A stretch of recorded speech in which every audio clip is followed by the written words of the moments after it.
ബി.ജെ.പിക്ക് പ്രതിരോധത്തിലാകേണ്ട സാഹചര്യത്തിലായി കഴിഞ്ഞിരിക്കുന്നു.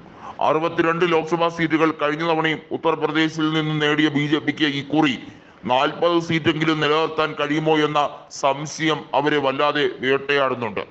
2014-ലും 2019-ലും നേടിയ മികച്ച വിജയം ആവർത്തിക്കാൻ കഴിയുകയില്ല എന്നുള്ളത് ഉറപ്പാക്കി കഴിഞ്ഞിരിക്കുന്നു. അത് മാത്രമല്ല, സമാജ്വാദി പാർട്ടി 62 ലോക്സഭാ സീറ്റുകളിൽ മത്സരിക്കുന്നതിൽ ഏറിയ പക്ഷം വലിയ തോതിൽ യാദവ് മുസ്ലിം സ്ഥാനാർത്ഥികൾ എന്ന രീതിയിലേക്ക് ബി.ജെ.പി പരിഹസിക്കുമ്പോൾ അങ്ങനെയല്ല ചെയ്തത്.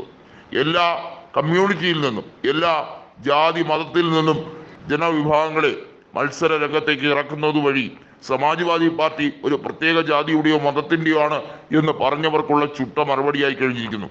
ബി.ജെ.പി ഇത്രയും നാളും യാദവ മുസ്ലിം ബെൽറ്റിനെ തടുക്കാൻ OBC മുഖങ്ങളായിട്ടുള്ള സ്ഥാനാർത്ഥികളെ ഇറക്കി ഉത്തർപ്രദേശിൽ വലിയ മുന്നേറ്റം നടത്താൻ ശ്രമിച്ചിരുന്നു. അതൊക്കെയാണ് ഇപ്പോൾ വലിയ തിരിച്ചടിയായി മാറിയിരിക്കുന്നത്.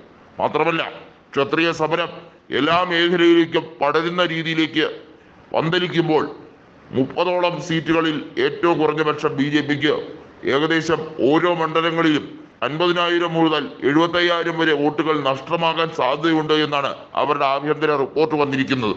ഇത് ബി.ജെ.പിക്ക് വലിയ മങ്ങലാണ് ഏൽപ്പിച്ചിരിക്കുന്നത്. മാത്രമല്ല, നിരവധിയായ പ്രാദേശിക വിഷയങ്ങൾ ബി.ജെ.പിയെ വലിയ രീതിയിൽ തിരിച്ചടി സമ്മാനിക്കും. സംസ്ഥാനം ഭരിക്കുന്നത് യോഗി ആദിത്യനാഥാണ്. ബി.ജെ.പിക്ക് എന്തെങ്കിലും രീതിയിലുള്ള നഷ്ടമുണ്ടായാൽ അത് ഏറ്റവും കൂടുതൽ ബാധിക്കുന്നതും യോഗിക്ക് തന്നെയാണ്. പ്രധാനമന്ത്രി നരേന്ദ്രമോദി മത്സരിക്കുന്ന വാരണാസിയിൽ പോലും അതിമികച്ച പ്രകടനം പുറത്തെടുക്കാനാണ് കോൺഗ്രസ് നേതാവ് ശ്രമിക്കുന്നത്. കോൺഗ്രസിന് അവരുടെ സമാജ്വാദിയുടെ പരിപൂർണമായ പിന്തുണ മാത്രമല്ല, എല്ലാ ബൂത്തുകളിലും, അതായത് കോൺഗ്രസിന് ബൂത്തുകളിൽ ആളില്ല എന്ന് പറഞ്ഞ് കളിയാക്കിയ ബി.ജെ.പിക്ക് മറുപടിയുമായി സമാജ്വാദി പാർട്ടി വന്നിരിക്കുന്നു. ബൂത്തുകളിലെല്ലാം സമാജ്വാദി പാർട്ടി നേതാക്കൾ സജീവമായി പ്രവർത്തനത്തിന് ഇറങ്ങിയിരിക്കുന്നത് മോദിയുടെ ഭൂരിപക്ഷം കുറയ്ക്കും എന്നുള്ളത് മാത്രമല്ല, മോദിക്ക് കനത്ത വെല്ലുവിളിയാകും എന്നുള്ള കാര്യത്തിലും ഒരു സംശയവുമില്ല എന്നുള്ളത് വ്യക്തമായി കഴിഞ്ഞിരിക്കുന്നു.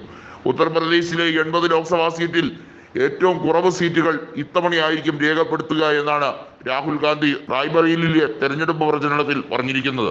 അമേഠിയിൽ നിന്ന് താൻ ഒളിച്ചോടിയതല്ല. റായ്ബറേലി കോൺഗ്രസിന്റെ തട്ടകമാണ്. ഞാൻ എവിടെയൊക്കെ നിന്ന് മത്സരിക്കണം, ഞാൻ എവിടെയെങ്കിലും രണ്ടിടത്ത് മത്സരിക്കുന്നതിൽ തന്നെ അത് കൂടുതലല്ലേ.